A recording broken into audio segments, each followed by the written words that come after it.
é de 3,5 mil milhões de euros, o que é um resultado, face ao ano passado, é melhor em 2,6 mil milhões de euros. A diferença entre as despesas correntes e as receitas correntes, daquilo que se repete todos os anos sem nada de extraordinário, melhorou 3 mil milhões de euros e quase 3/4 do ajustamento foi conseguido com redução da despesa, o que traduz uma verdadeira consolidação orçamental.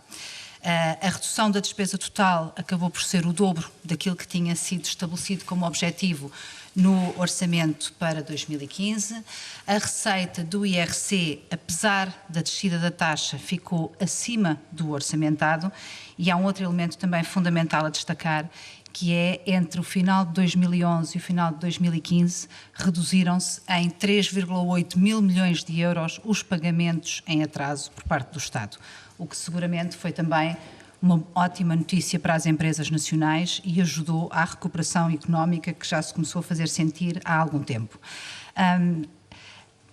Lamentamos que a questão da devolução da sobretaxa acabe por ser o tema que acaba por ser mais destacado. É uma desilusão que eu tenho, uma expectativa que tínhamos. Não tínhamos a certeza no início do ano se seria ou não possível fazê-lo e por isso não reduzimos a taxa e optámos por este mecanismo. A evolução da receita para lá do nosso controlo, nomeadamente no que diz respeito às receitas de capital tributadas em sede de IRS, não permitiu este resultado, mas em qualquer caso, aquilo que eu acho que é de destacar, porque realça o esforço dos portugueses, é o resultado extraordinário da execução orçamental no seu conjunto, que é o verdadeiro ponto de partida para o ajustamento que deve continuar para a consolidação das contas públicas e para a recuperação da economia nacional. Fala do melhor resultado sempre, mas efetivamente a receita fiscal, como acabou de assumir, ficou abaixo daquilo que era expectável. Isso de alguma forma deixa o antigo governo mal nesta fotografia em matéria de execução orçamental? A receita fiscal ficou muito ligeiramente abaixo, ficou praticamente no objetivo. A receita que ficou abaixo do objetivo e que impede a devolução da sobretaxa é apenas a receita de IRS e de IVA.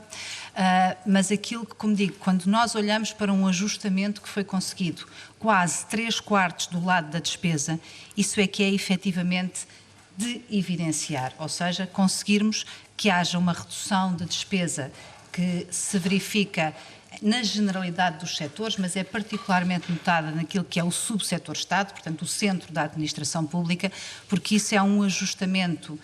que reflete verdadeira consolidação e que é muito importante, primeiro, para evidenciar o esforço que foi feito por todos os portugueses para que se possa, com a continuação, ou para que se pudesse, com a continuação da consolidação orçamental, vir a reduzir também a carga fiscal, que era naturalmente um objetivo que tínhamos.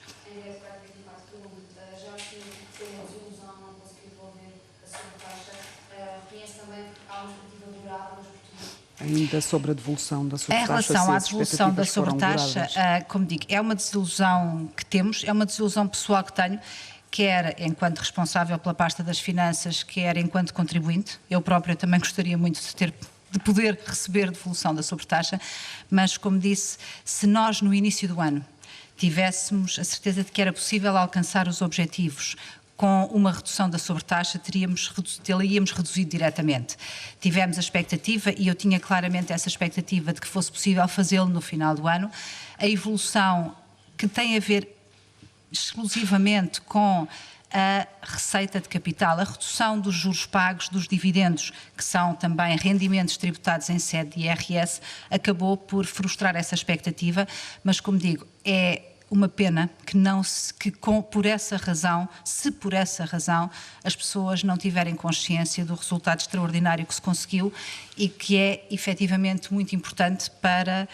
os portugueses, para o futuro, e que dá sentido aos sacrifícios, porque é a base fundamental para podermos continuar a ter crescimento económico e é um elemento fundamental para a credibilidade do país. Ministra, falou aqui que a consolidação foi feita sobretudo à conta da redução da despesa e que isso dá uma verdadeira base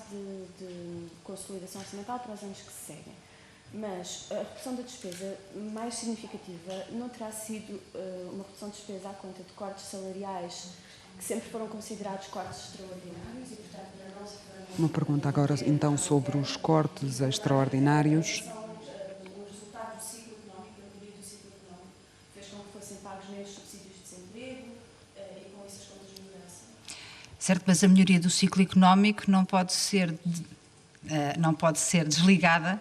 do facto das contas públicas consolidadas darem condições de crescimento à economia. Portanto, quando se diz que há uma verdadeira consolidação orçamental, aquilo que nós temos é um efeito positivo na receita por efeito do ciclo económico, é um efeito positivo pela redução do pagamento de subsídios de desemprego, mas isso resulta da criação de emprego, a criação de emprego resulta da melhoria da situação económica e isso é uma verdadeira consolidação orçamental, por oposição àquela que seria apenas de aumento de receita fiscal e não haver contração da receita. E se recordar, aquilo que nós tínhamos como nosso objetivo em matéria de reposição salarial era que ela fosse feita de forma gradual, de maneira a que os encargos com salário no seu conjunto não aumentassem, para que pudéssemos ir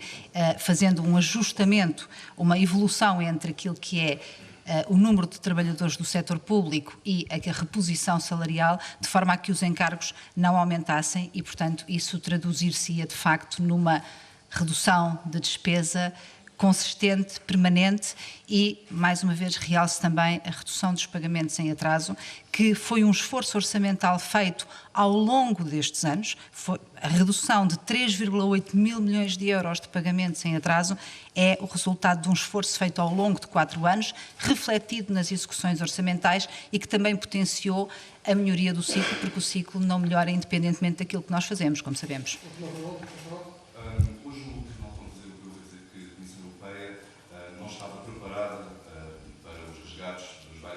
Pergunta acerca da Comissão Europeia e o facto de não estar preparada para os resgates dos vários países. Se Maria Luísa Albuquerque, enquanto Ministra, sentiu isso, de facto. Julgo até que a própria Comissão Europeia já de alguma forma tinha admitido essa falta de preparação para lidar com os resgates. Bom, a situação de termos este tipo de pressão em economias desenvolvidas dentro de um espaço de uma moeda única, no caso do euro, foi de facto uma situação nova, que envolveu um processo de aprendizagem, chamemos-lhe assim, ao longo deste tempo. Apesar das dificuldades, a Europa foi capaz de reagir. O facto de ter havido vários países que estiveram sob ajustamento, que conseguiram concluir os seus programas de forma bem-sucedida, ou seja, reconquistando o acesso a mercado e fazendo um caminho de consolidação orçamental e de recuperação económica, é sem dúvida importante, mas a experiência de fazer